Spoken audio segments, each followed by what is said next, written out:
जय श्री कृष्ण दोस्तों। एक बार एक बुढ़िया थी और उसका बेटा था,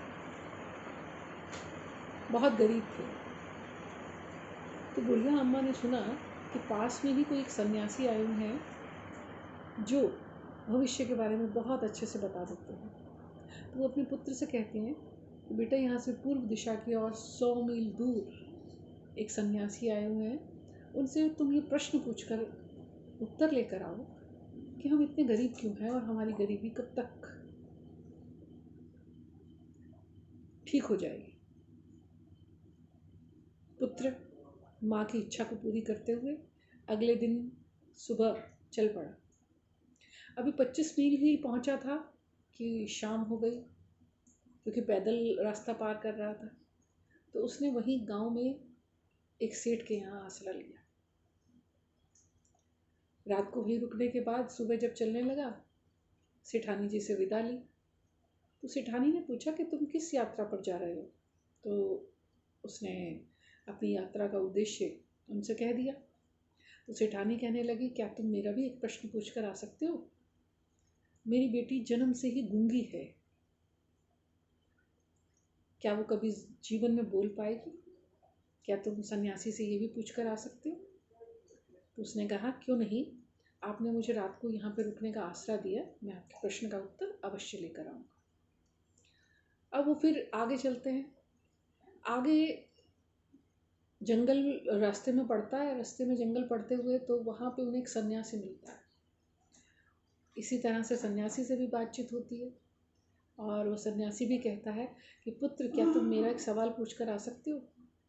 मैंने 50 वर्ष हो गए और सन्यास लिया हुआ है, लेकिन मेरी उस प्रभु से लौ क्यों नहीं लग पा रही? तो वो लड़का कहता है कि ठीक है, मैं आपके बारे में भी पूछ कर आऊँगा। और वो कहकर विदा लेता है। अब जब आगे चल रहा होता है, अब रास्ते में उसे एक बगिया दिखाई देती है, वहाँ वो विश्राम करता है। तो उसके माली जो है, उसे भी उसकी यात्रा का उद्देश्य पता चलता है। वो कहता है कि मेरे पास भी एक प्रश्न है, क्या तुम मेरे प्रश्न का उत्तर भी लेकर आ सकते हो? लड़का कहता है, क्यों नहीं, आप कहिए, मैं जा तो रहा ही हूँ, आपका प्रश्न भी पूछाऊँगा। कहता है कि मैंने ये अनार का वृक्ष जो यहाँ लगाया हुआ है, इसके आसपास मैं कभी भी वृक्ष लगाने का प्रयास करता हूँ तो वो पौधे जड़ नहीं पकड़ पाते हैं, इसका क्या कारण है? ये पूछते हैं। अब वो जो लड़का है अपनी गंतव्य के पास पहुँच जाता है और वहाँ उसे सन्यासी मिलते हैं। उन्हें दंडवत प्रणाम करता है और कहता है कि मैं बहुत दूर से आया हूँ, मेरी माताजी ने आपके पास मुझे भेजा है, मैं कुछ प्रश्न लेकर आया हूँ जिनके मैं उत्तर चाहता हूँ। सन्यासी कहते हैं कि भाई, मैं उत्तर तो दे दूंगा, लेकिन मैं सिर्फ 3 प्रश्नों के उत्तर दे सकता हूँ। अब लड़का कहता है कि भी प्रश्न तो 4 हैं, 3 तो एक सेठानी का, एक माली का और एक सन्यासी का, और चौथा प्रश्न मेरा है, तो एक प्रश्न छोड़ना पड़ेगा। तो वो कहता है कि बिना, मेरा प्रश्न तो क्या है, मैं फिर कभी पूछ लूँगा, मुझे औरों का भला करना चाहिए। और ये कह के वो पूछता है, वो तीनों प्रश्न पूछता है। तो सन्यासी उत्तर देते हैं कि जिनकी लड़की गूंगी है, उसे जब उसका पति सामने दिखाई देगा तब वह बोलने लग जाएगी। माली ने जहाँ अनार के वृक्ष उगाए हुए हैं, उस वृक्ष के चारों तरफ 4 सिक्कों से भरे हुए कलश दबे हुए हैं। जब वो उन्हें निकाल लेगा वहाँ से, तो वो और वृक्ष जो है वहाँ पे जड़ पकड़ लेंगे। और सन्यासी ने जब गृह त्याग किया था, उसने अपनी जटा के अंदर 4 रत्न छुपा लिए थे। उसे लगता था कि भविष्य में ये मेरे काम आ सकते हैं किसी भी विपदा के अंदर। तो उनकी रख रखाव के कारण उसकी प्रभु से लौ नहीं लग पा रही। उत्तर से संतुष्ट वह लड़का जाता है और पहले वो बगिया में पहुंचता है, माली को बताता है। माली उसके कहने से खुदाई करता है और उसमें से 4 रत्न के कलश मिलते हैं।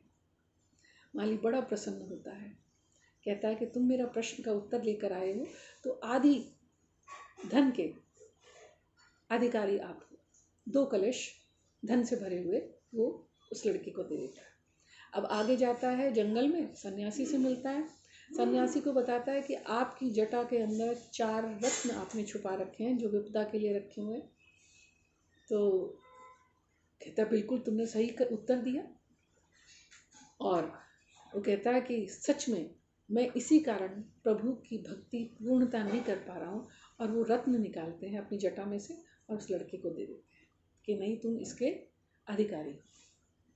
अब वो सेठानी के पास पहुँचते हैं तो उन्हें बताते हैं कि भाई आपकी बेटी को जब उसका पति दिखाई देगा, पहली बार जब वो उनसे मिलेगी तो वो बोलने लग जाएगी।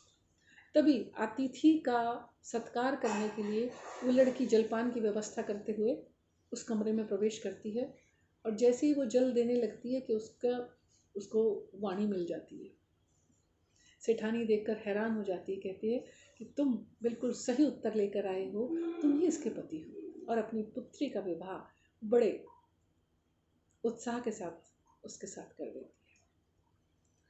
इस प्रकार वो लड़का धन धान्य और पत्नी के सहित अपनी माता के पास पहुंचता है और उनका आशीर्वाद लेता है और उन्हें बताता है कि माँ, मैं आपके प्रश्न का उत्तर ले आया हूँ, अब हम गरीब नहीं हैं। इस कहानी से यदि आपने सीखा हो तो यही है कि कर भला तो हो भला। जब हम औरों की भलाई का निर्णय ले लेते हैं तो हमारी भलाई के लिए परमपिता परमेश्वर स्वयं हमारे साथ आ जाते हैं। जय श्री कृष्ण।